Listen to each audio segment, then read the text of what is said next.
Finding yourself and learning how to be confident in your own individual mind is one of the keys to becoming overall confident in yourself. Okay, so for a lot of people, social media dictates their aesthetic. We still have like these little rage kids running around wishing that they could meet Cardi one day, wearing archived fashion and opium, whatever. And for some people, that's literally their life. I look at them and I'm like, dude, what are you doing? But honestly, it's sad to see people cling to one thing so much just to feel a sense of social fulfillment, even if that means that they're literally neglecting who they are. Now, a lot of finding out who we are obviously isn't just about personal aesthetics. I think it's about how we function in our day-to-day life. What are the things that we always find interesting no matter the context? And what are the things that just get on our nerves no matter the context? Learning about our strengths and weaknesses as a person allows us to recognize those flaws, and not only those flaws, but also our strengths.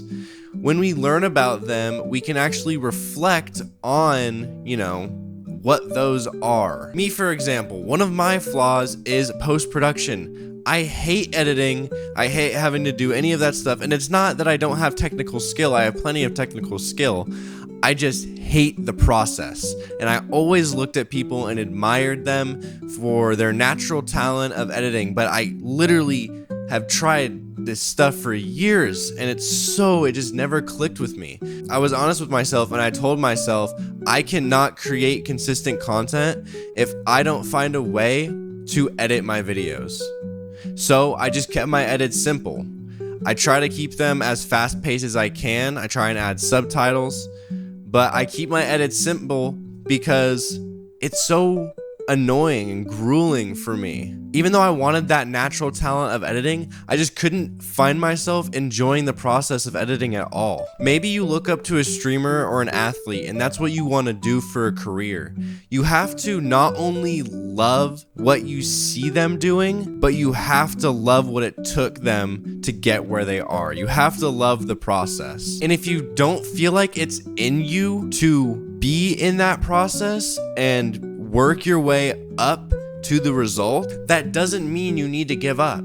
It just means you need to find your way. The way that works for you and the way that works for how your mind is wired. Seriously, no one was born perfect at anything. As much as we want to black pill shit and whatever, they just found what worked for them and they went with it. It wasn't a perfect journey. Like, these things, they never turn out perfect. These careers, there's always setbacks. It doesn't matter who you are, but they just figured out the way it worked for them and they stuck with that and they stayed consistent.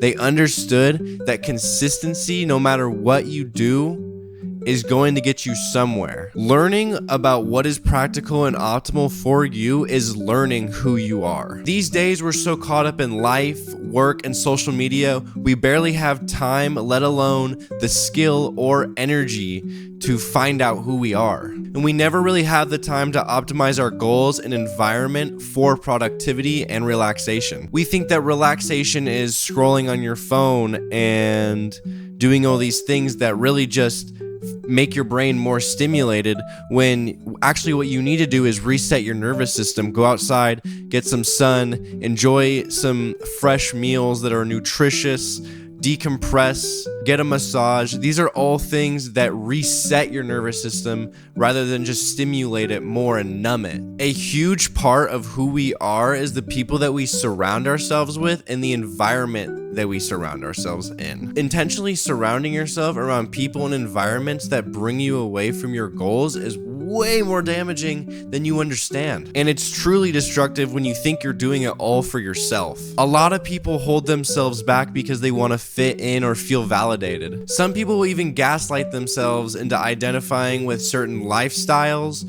groups, and morals just because they want to fit in. Most of the time, they don't even know that those things aren't even them. Let's take these 13-year-old kids smelling cologne, for example. These kids don't know shit about cologne. Scent of the night. They just seen Jeremy Fragrance backflipping off tables and getting interactions from girls on yachts because of his smell. They just see the status, and they just see the result of the passion that Jeremy Fragrance had. Jeremy Fragrance has passion for cologne. These kids just want the status, but they also don't understand any of this life stuff because they think at 15 you should be trading stocks and you should already have $50,000 you've made off drop shipping. Some of these kids would literally call themselves finance bros, but they don't know the first thing about cooking themselves a full meal. Alright, I'm getting a little off track, so let me just start wrapping this video up. One actionable step you can take to be more of yourself and learn to be yourself is to stop following everyone else's routine, everyone else's guide, everyone else's how to perform around girls, what I should dress,